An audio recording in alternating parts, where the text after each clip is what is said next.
Welcome to ప్రజా television news. Bulletin ముందుగా headlines. Indiramma ఇండ్ల పట్టాల పంపిణీలో గందరగోళం.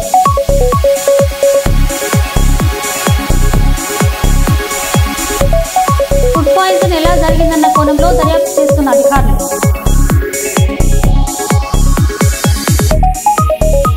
మైనర్ బాలికతో అసభ్యంగా ప్రవర్తించిన కంప్యూటర్ టీచర్.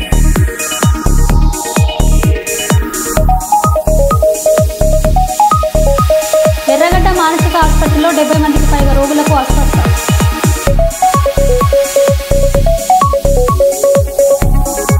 మరో ప్రాణ ప్రతిష్టకు ముస్తాబైన రామ మందిరం.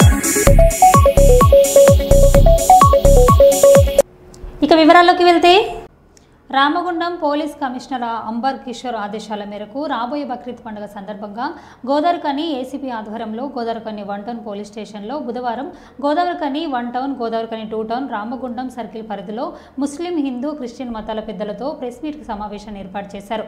ఈ సమావేశానికి పెద్దపల్లి డీసీపీ కరుణాకర్ ముఖ్య అతిథిగా హాజరై ఏసీపీ మడత రమేష్తో కలిసి హిందూ, ముస్లిం, క్రిస్టియన్ మత పెద్దలతో మాట్లాడి మత పెద్దల సూచనల సలహాలు తెలుసుకున్నారు. అనంతరం డీసీపీ, ఏసీపీ మాట్లాడారు.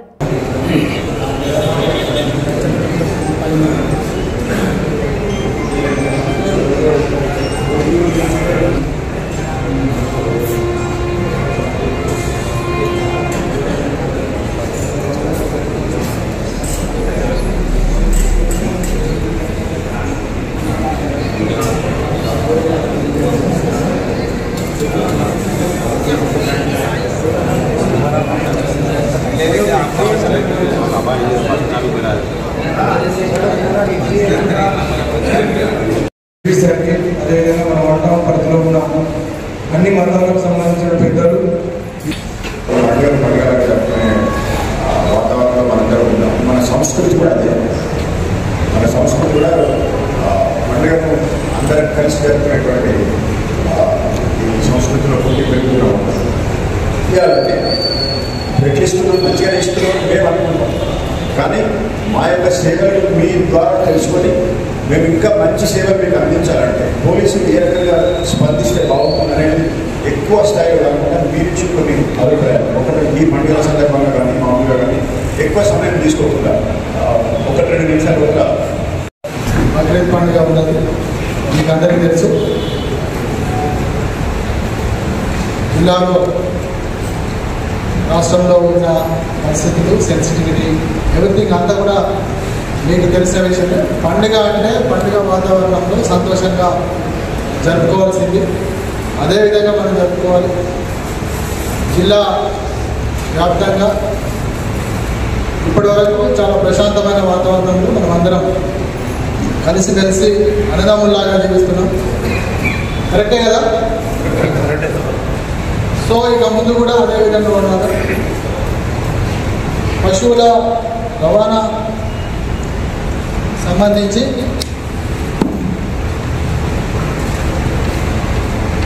కొంతమంది అప్పుడప్పుడు మనకు కొంత సమాచారం కూడా ఇస్తూ ఉంటుంది. ఎవరికైనా ఏదైనా విషయం తెలిసినట్లయితే, పశువుల రవాణాకు సంబంధించిన విషయం ఏదైనా ఉన్నట్లయితే పోలీసుకు మాత్రమే తెలియజేయాలి. మీ అంతటా మీరుగా ఎవరు కానీ వెళ్ళి వెహికల్స్ ఆపడం కానీ అక్కడ గొడవ చేయడం కానీ చేయొద్దు. చట్టాన్ని ఎవరు కూడా చేతుల్లోకి తీసుకోవడానికి లేదు. దాని మీద పోలీస్ యాక్ట్ చేస్తుంది. మీకు అభ్యంతరాలు ఏమున్నా, మీ వైపు నుంచి కంప్లైంట్స్ ఏమున్నా, సమాచారం ఏదున్నా అది పోలీసుకు తెలియజేయాలి. పోలీసు పరంగా అన్ని విధాలుగా చట్టపరంగా చర్యలు తీసుకోవడం అనేది జరుగుతుంది. జిల్లాలో 3 ప్రాంతాల్లో చెక్ పోస్టులు పెట్టడం జరిగింది. పశువుల అక్రమ రవాణా అరికట్టడానికి, అది జరగకుండా చూడడానికి పూర్తి స్థాయిలో చర్యలు చేపట్టడం అనేది జరుగుతూ ఉన్నది. అన్ని విధాలుగా పండుగ వాతావరణాన్ని ఎలా ఇబ్బంది కాకుండా మంచి వాతావరణంలో జరిపించడానికి పోలీసు పూర్తి స్థాయిలో ప్రయత్నాలు చేస్తున్నది. దీనికి మీరు టౌన్లో, జిల్లాలో పెద్ద మనుషులు మీ అందరి సహకారం కూడా పోలీసు ఆశిస్తున్నది. సోషల్ మీడియాలో వచ్చేటువంటి వార్తలను నమ్మొద్దు. వాటిని చూసి ఇమీడియట్గా రియాక్ట్ అయిపోవడము, లేకపోతే వాటిని షేర్ చేయడము చేయదు. ఎవరైనా తెలిసి తెలియక చేసినా కూడా వాటిని ఇమీడియట్గా డిలీట్ చేసి శాంతి భద్రతలు మెయింటైన్ కావడానికి అందరూ కూడా మీ యొక్క సహకారాలని అందించాలి. కండిషనల్ అంగన్వాడీలను రెగ్యులర్ చేయాలనే ప్రధానమైన డిమాండ్తో రాష్ట్ర అధ్యక్షురాలు బేబీరాణి ఆధ్వర్యంలో కాకినాడ కలెక్టరేట్ వద్ద ధర్నా నిర్వహించారు. ఈ సందర్భంగా వారు హైకోర్టును తప్పుదోవ పట్టించిన అధికారులపై చర్యలకే డిమాండ్ చేశారు. 2013 ఉమ్మడి తూర్పుగోదావరి జిల్లాలో 229 మంది అంగన్వాడీలను కండిషనల్ అపాయింట్మెంట్ల మీద రిక్రూట్మెంట్ చేసి వారందరినీ రెగ్యులర్ చేయాలని డిమాండ్ చేశారు. ఈ కార్యక్రమంలో సిఐటియు జిల్లా ప్రధాన కార్యదర్శి చెక్కల రాజ్ కుమార్, జిల్లా వర్కింగ్ కమిటీ సభ్యులు మెడిపిశెట్టి వెంకటరమణ, ఎస్ రాజేశ్వరి, ప్రసన్న, నాగలక్ష్మి, సిహెచ్ రాజేశ్వరి, కాకినాడ, అంబేద్కర్ కోనసీమ తూర్పుగోదావరి జిల్లా ఏఎస్ఆర్ జిల్లా కండిషనల్ అపాయింట్మెంట్ అంగన్వాడీలు పాల్గొన్నారు.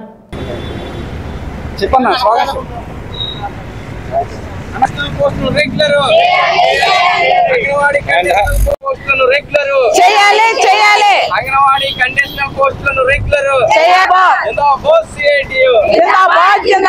అంగన్వాడీ కండిషనల్ పోస్టులు రెగ్యులర్ చేయాలి చేయాలి అంగన్వాడీ కండిషనల్ పోస్టులు రెగ్యులర్ చేయాలి చేయాలి అంగన్వాడీ కండిషనల్ పోస్టులు రెగ్యులర్ చేయాలి కండిషనల్ పోస్టులు రెగ్యులర్ చేయాలి చేయాలి అంగన్వాడీ కండిషనల్ పోస్టులను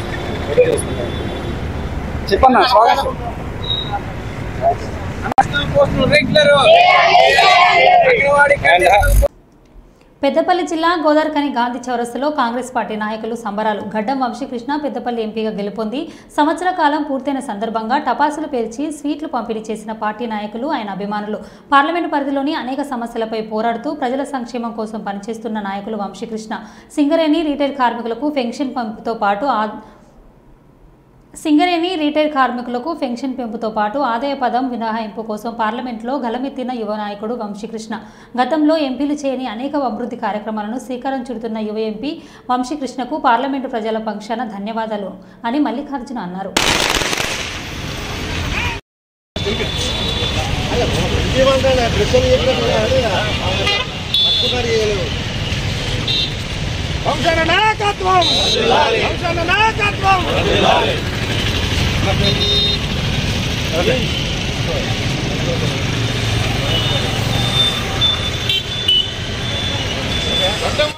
పెద్దపల్లి పార్లమెంట్ సభ్యులు వంశీకృష్ణ గారి నాయకత్వం, పెద్దపల్లి పార్లమెంట్ వంశీకృష్ణ గారి పెద్దపల్లి పార్లమెంట్ అందరూ వంశన్న గారి నాయకత్వం, వంశన్న గారి నాయకత్వం. ముందురా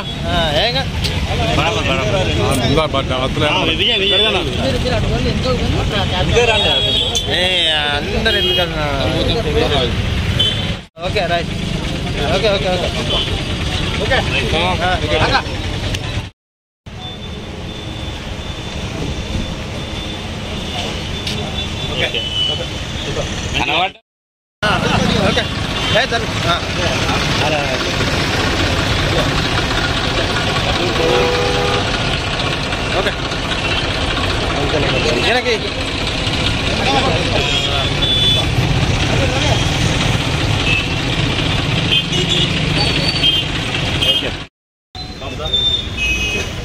ఈరోజు మన పెద్దపల్లి పార్లమెంట్ సభ్యులు, యువ నాయకులు, కాకా గారి మనవడు, అదేవిధంగా వివేక్ వెంకటస్వామి గారి తనయుడు వంశీకృష్ణ గారు పార్లమెంట్ సభ్యునిగా ఎన్నిక ఈరోజు సంవత్సరం పూర్తయింది. ఈ సంవత్సర కాలంలో పార్లమెంట్ సభ్యునిగా అనేక విజయాలు సాధిస్తూ అదేవిధంగా ఈ ప్రాంతంలో నెలకొన్న సమస్యల మీద పార్లమెంట్లో గలమెత్తిన యువ నాయకుడిగా ఈ ప్రాంత ప్రజలను మన్నను తొలగించిన వంశీ గారికి శుభాకాంక్షలు తెలియజేస్తూ ఇంతకు ముందున్న టీఆర్ఎస్ ఎంపీలు ఎవరు కూడా సాధించలేనిది ఒక్క సంవత్సరంలోనే ఈ ప్రాంత సమస్యల మీద, ప్రత్యేకించి సింగరేణి కార్మికుల ఆదాయ పన్ను మీద, అదేవిధంగా పెన్షన్ సౌకర్యం మీద, అదేవిధంగా చిరు కార్మికులు నివసిస్తున్నటువంటి మాతంగి కాలనీలో అక్కడ ఉన్న సమస్యల మీద పార్లమెంట్లో గలవెత్తినటువంటి వ్యక్తి వంశీకృష్ణ గారు. అంతేకాకుండా ఈ ట్రైన్లు మన ఈ రామగుండం ప్రాంతంలో ఎక్కువ ఇండస్ట్రియల్ ఏరియా అయినటువంటి ప్రాంతంలో ట్రైన్లు ఆగకపోవడం, మధ్యలో ట్రైన్లు బంద్ చేయడం, వీటన్నిటి మీద కూడా గలమెత్తి మాట్లాడి ఇప్పటికే దరిదాపు 2-3 ట్రైన్స్ను ఆపించడం జరిగింది.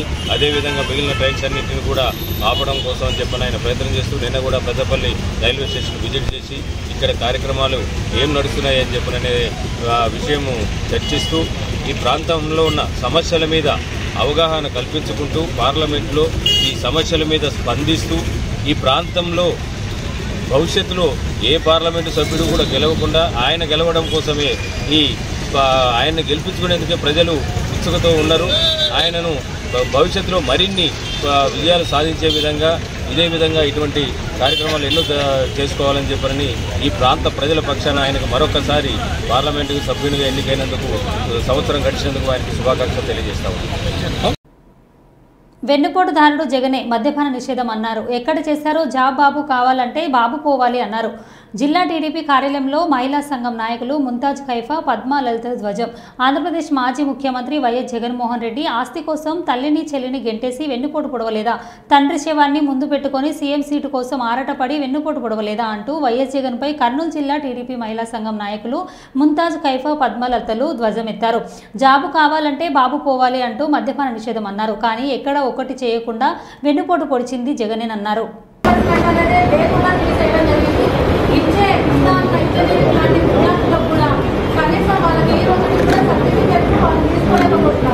వాళ్ళ కోర్సులు పూర్తయినా కూడా ఆయన పేమెంట్స్ ఇవ్వక వాళ్ళకి రియంబర్స్మెంట్స్ అందగా ఇంకా వాళ్ళ సర్టిఫికెట్ కాలేజ్లోనే ఉండడం జరుగుతుంది. వెన్నుపోటుకి నిదర్శనము మన జగన్మోహన్ రెడ్డి గారు. మద్యపాన నిషేధం ఇంకా వాళ్ళ సర్టిఫికెట్ కాలేజ్లోనే ఉండడం జరుగుతుంది. వెన్నుపోటుకి నిదర్శనము మన జగన్మోహన్ రెడ్డి గారు. మద్యపాన నిషేధం అన్నారు. ఏ ఒక్కరోజైనా చేశారా? 5 ఏళ్లలో మద్యపాన నిషేధం జరిగిందా? మద్యపాన నిషేధం చేయకపోగా నకిలీ మద్యమాకి అనేక మంది అనారోగ్యాలు పాల్గొనడానికి కారణమయ్యారు. అంతేకాకుండా వాళ్ళ యొక్క ప్రభుత్వంలో ఎన్ని రకాలుగా రాష్ట్రం నష్టపోయిందంటే అనేక మాలు వచ్చాయి. ముందు మాలు అలాంటి పెద్ద పెద్ద కార్పొరేట్ సంస్థలు మాదంట అవే వచ్చే అవకాశాన్ని ఇవ్వమని కోరితే వాళ్ళని తరలికొట్టడం జరిగింది. ఎంతో మందికి ఉపాధి కల్పిస్తున్న అమరరాజ ఫ్యాక్టరీని కూడా తరలికొట్టడం జరిగింది. అంతేకాకుండా ఏ ఒక్కరికైనా ఉద్యోగాలు ఇచ్చారు. మెగా డిఎస్సీ అనే పేరు దగా డిఎస్సీ చేశారు. అలా వెన్నుపోటు పడి బాబు ఉంటేనే రాష్ట్రానికి అధికంగా తెలుసుకున్న తర్వాత ఆయన తల్లి తరలించారు. అలాగే అవ్వాతాతలకు ముద్దుల మీద ముద్దులు పెట్టి మీకు నేను పెంచుకుంటూ పోతాను అన్నట్టు పెంచాను. 1000 రూపాయలు పెన్షన్ పెంచడానికి 5 సంవత్సరాలు తీసుకున్న పనికి మాల దర్భమైన ముఖ్యమంత్రి ఈరోజు అవ్వాతాతలు మిమ్మల్ని తల్లి తరలిస్తారు. అదేవిధంగా మహిళలకు ఎంతమంది పిల్లలుంటే అంతమందికి అమ్మఒడి ఇస్తారని చెప్పి మోసం చేసి 15,000 ఒకసారి, 13,000 ఒకసారి, 12,000 ఒకసారి మోసం చేసిన పాపానికి మిమ్మల్ని మహిళలంతా ఏకదాటిగా తల్లి తరలిస్తారు. అలాగే ఎక్కడ చూసినా రోడ్లు అద్మానమైన రోడ్లకు పక్క రాష్ట్రంలో ఉన్న కేటీఆర్ గారు వాళ్ళ రాష్ట్రం గురించి చెప్పాలంటే మన రాష్ట్రంలోని రోడ్ల గురించి నీచంగా మాట్లాడడం సంస్కృతించి ఈరోజు 1,200 కోట్ల రూపాయలు పెంచి ప్రతి రోడ్డు 20,000 కిలోమీటర్ల రోడ్డు చేస్తున్నారు. మెగా డిఎస్సీ దగా చేస్తే ఈరోజు 16,347 కోట్లకు మెగా డిఎస్సీ స్వాతంత్రం దినోత్సవం రోజు మహిళలందరికీ స్వాతంత్రం వచ్చే విధంగా ఆ రోజు నుంచి ఫ్రీ పాస్ ఇస్తామని ఒక పక్క చెప్పినా కూడా దాన్ని మీకు చెప్పట్లేదు. మీరు ఇచ్చిన అప్పుల ఊపిలో నుంచి కనుక్కోవడానికి మాకు సంవత్సరం పడుతుంది. ఇప్పటి నుంచి చూపిస్తాం మా తెలుగుదేశం పార్టీ ఏంటో అని మీకు తెలియజేస్తాము. అమ్మఒడి వస్తుంది, రైతులకు 20,000 ఖచ్చితంగా సాయం చేస్తాం. అలాగే ఆడబిడ్డ నిధి కింద ప్రతి నెల ప్రతి ఆడబిడ్డకు 10,000 కూడా పెరుగుతుంది. ఇవన్నీ తీసేసుకోలేక మీ ఉనికి చాటు చెప్పుకోవడానికి ఏదో వెన్నుపోటు తినో. మేము జగన్మోహన్ రెడ్డికి ఒకటే అడుగుతున్నాం, అసలు వెన్నుపోటు అంటే ఏంటో దాని అర్థం ఏంటని మీ తల్లినో చెల్లినో అడిగితే వాళ్ళు క్లియర్గా చెప్తారు. ప్రజలను మోసం చేయడానికి మీ ఉనికి చాటు చెప్పుకోవడానికి మీరు ఈరోజు చేసుకోవడానికి సిగ్గుగా మేము చెప్తాం. ఒక పక్క రాష్ట్రం అభివృద్ధిలోకి పరిగెత్తుతుంటే కర్నూలు జిల్లా హైలైట్ అయింది. మా మంత్రి నీతి భరత్ గారు ఇండస్ట్రీస్ చెప్తున్నారు. ఏ రోజు చూసినా ఓరకల్స్ పేపర్లో వస్తూనే ఉండేది. రాష్ట్రంలో పరిశ్రమలు వస్తున్నాయి. అమర్నాథ కంపెనీ సంవత్సరానికి 2,000 ఫండ్ కట్టే కంపెనీని కూడా మీరు నిలబెట్టుకోలేకుండా పక్కన పంపించారు. ఈ చాటుని నీచంగా మీరు ప్రవర్తించారు. దిక్కు మొక్కు లేని దిశా చట్టం ఉందని మహిళలు మోసం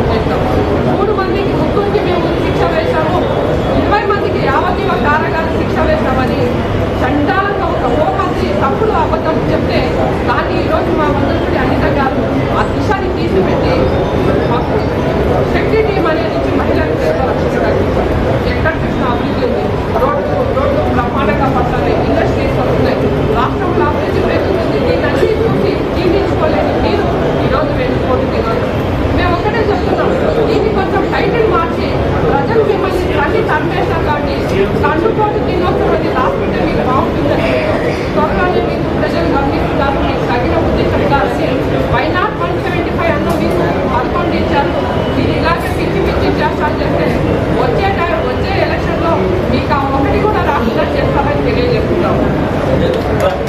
గోదావరి కని నిరంతర అభివృద్ధి ప్రభుత్వ ధ్యేయమని రామగుండం శాసనసభ్యులు శ్రీ రాజ్ ఠాకూర్ మక్కన్ సింగ్ అన్నారు. ఈ మేరకు రామగుండం కార్పొరేషన్ 35 డివిజన్లోని విఠల్ నగర్లో ఎస్టీఎఫ్ స్పెషల్ ఫండ్ 5 లక్షల సీసీ రోడ్ల నిర్మాణ పనులను ఎమ్మెల్యే చేతుల మీదుగా ప్రారంభించారు. ఇటీవల కాలంలో ప్రభుత్వ నిధులతో పాటు స్థానిక పరిశ్రమల సహకారంతో గోదావరి పట్టణంలో అభివృద్ధి కార్యక్రమాలను శ్రీకారం చుట్టామన్నారు. భవిష్యత్తులో మరింత అభివృద్ధి చెందామన్నారు. ఈ కార్యక్రమంలో కాంగ్రెస్ పార్టీ సీనియర్ నాయకులు, డివిజన్ అధ్యక్షులు, మాజీ కార్పొరేటర్లు, వివిధ విభాగాల అధ్యక్షులు తదితరులు పాల్గొన్నారు.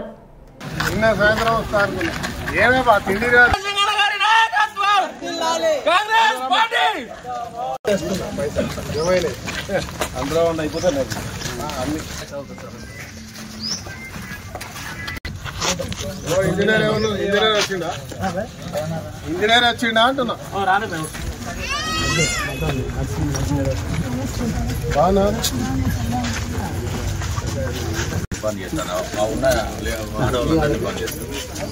ఆడవాళ్ళందరూ ఎందుకు వస్తారు?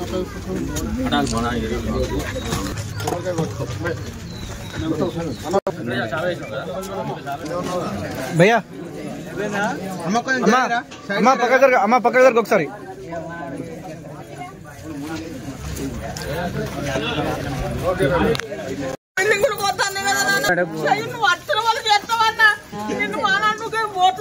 కొడుకు గెలుస్తాడన్నా, నువ్వు నా కొడుకులకు పంచుకు 3 వేలు పిచ్చిస్తానన్నా. మీకు అల్లువా చదువుకుంటే నౌకర్లు కాలేనా? కేసీఆర్ సాయం చేయలే. నువ్వు గోడలన్నీ కూడా కొట్టి మంచిగా చేయి. రోడ్డు ఉన్నోళ్ళ మేము చచ్చిపోతాం, మంచిగా ప్రశాంతంగా ఎత్తుకోపోతాట్టుగా అబ్బో మొత్తం సందేనా. గోడలన్నీ కూడా ఏడంటున్నాను చూపి.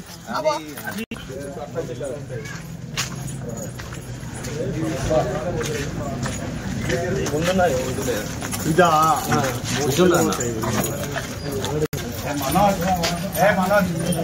చూసింది ఇది అడుగుతావు కదా 20 ఏళ్ళకే రోడ్ లేదు కదా. నీ కొడుకు కలిసి ఒకటే సంవత్సరం అయింది. రేపటి తర్వాత చూడు అన్న ఇక్కడ వీళ్ళు గుర్తుపట్టింది.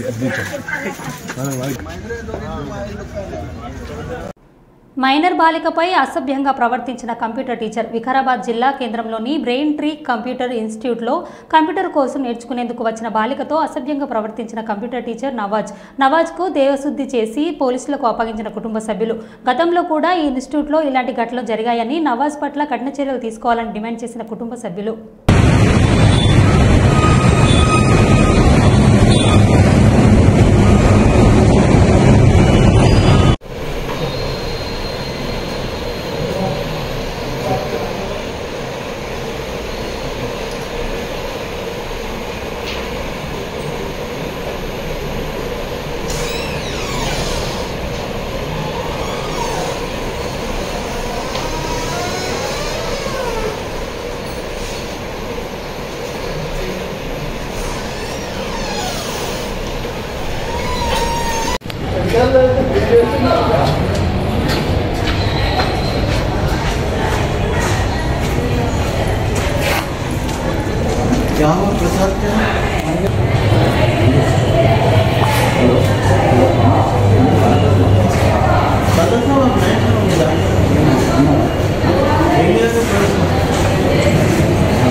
ఎప్పుడో ఫాలో చేస్తే ఇలా టెన్షన్ అడగంగానే నాకు మైండ్ లో రాలేదు. ఏం చేయాలడం నేను మర్చిపోయినా. ఆటో అంటే రెగ్యులర్ గా ఆటో అంతే, దాంట్లో ఏం లేదు. हाँ भैया भाई वही क्या बोल रहा हूँ. పిల్ల ఏడుస్తున్నారు ఇంటికాడ వచ్చి ఇప్పుడు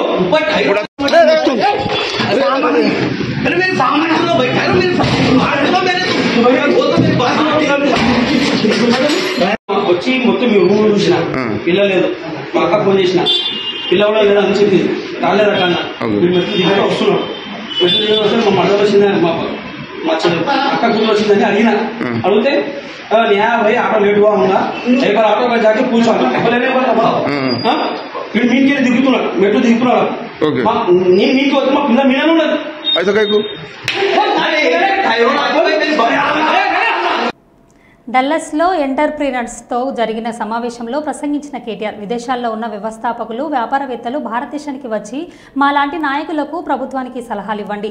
ఏఐ వల్ల యువకులు ఉద్యోగాల్లో ప్రమాదంలో ఉండే అవకాశం ఉన్న నేపథ్యంలో ఆ సమస్యలు ఎలా అధిగమించాలో మాకు సూచనలు ఇవ్వండి.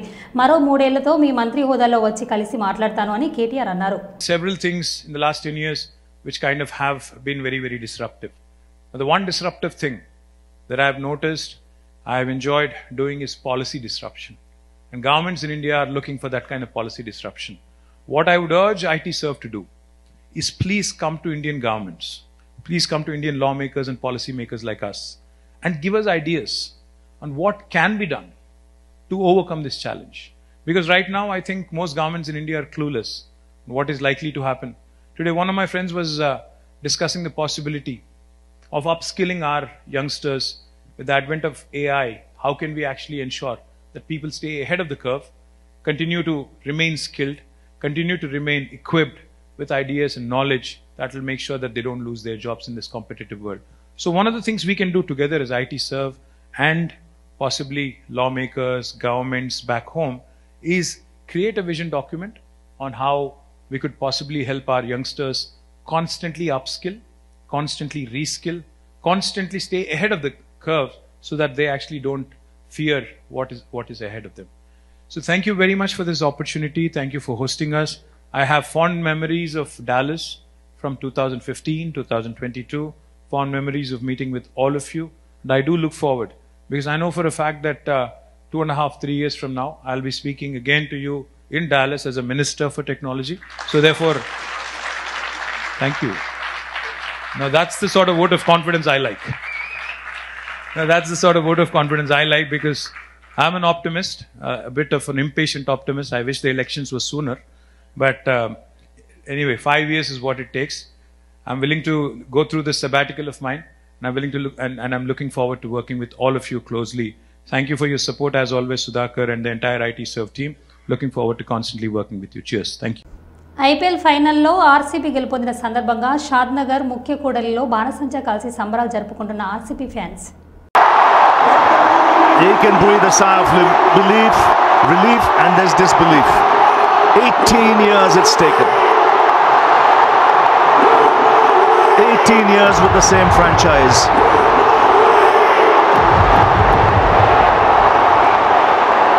And the time has come.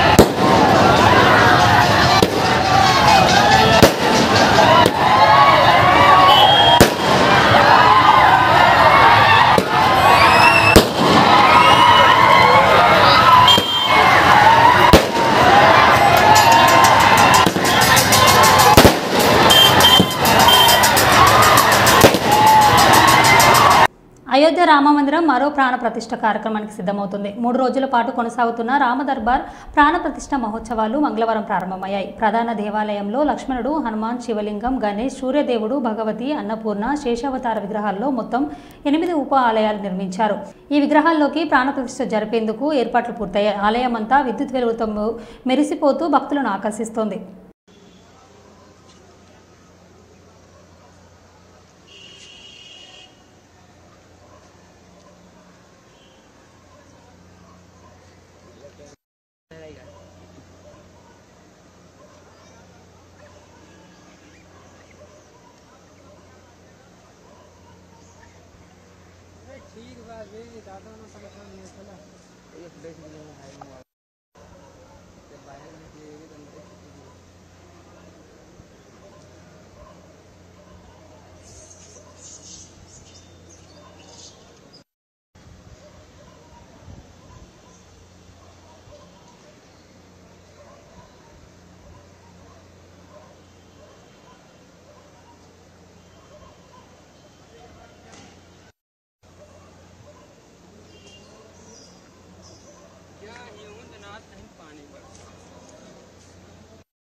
మరో బులెటిన్లో మళ్ళీ కలుద్దాం. Stay tune.